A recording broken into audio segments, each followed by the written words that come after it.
Mungesa e burimeve të duhura materiale ka krijuar probleme të theksuara tek personat me probleme të shëndetit mendor në Shkodër. Një gjë e tillë theksohet nga mjeku neuropsikiatër Gjon Preçi. Ai thotë se migracioni ka dobësuar familjen shqiptare duke lënë këtu vetëm të moshuarit dhe të sëmurët mendor dhe kjo sipas tij është këmbën alarmi. Problematikat janë gjithmonë prezente.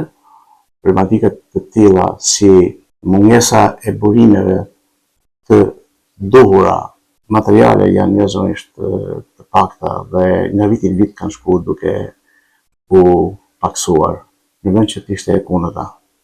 Normalisht kjo ka shtu problematikat, ka shtu vështirësitë për këtë komunitet njerëzish që kanë nevojë.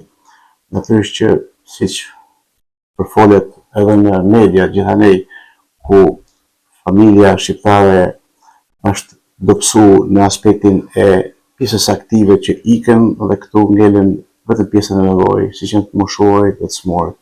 Kemi një masë të madhe familjash që përbëhet nga pleq dhe nga të smurët mendor.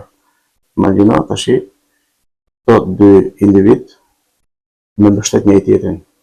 Është e pamundur dhe kjo krijon pastaj vështirësi për me marrë këta njerëz në një nivel të mirë, stabiliteti, si nga ana mendore, ashtu edhe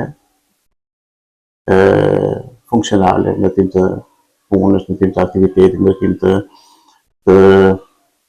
si thonë, për të funksionuar si një individ i lirë me nevoja të përkatëse. Dhe kjo është një këmbën alarmi të ndajtën, se rënja e burimeve materiale, pamundësia e njerëzve për me aksesu shërbimet e duhura për shkak se ka nevojë të mbështesin. Të gjithë në alarmin shërbimet sociale, por është shumë vështirë që të mbulohen nevojat kudo që janë ta njerëzve. Familjet po braktisin këto të sëmurë, shton mjeku Preçi. Ai thekson se në Shkodër trajtohen në vit 4 deri në 5.000 persona me probleme të shëndetit mendor. Familjet po i lënë po i braktisin. Çdo ditë ne kemi njerëz që vinë thonë ku do ta lërë këtë smurë. Kjo është shumë problem.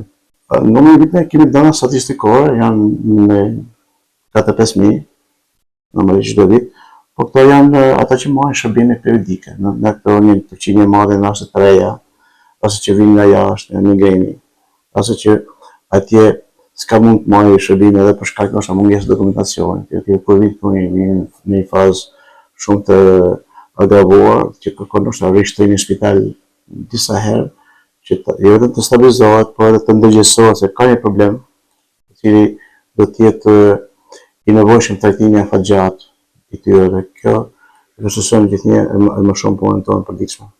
10 tetor shënohet si dita botërore e shëndetit mendor.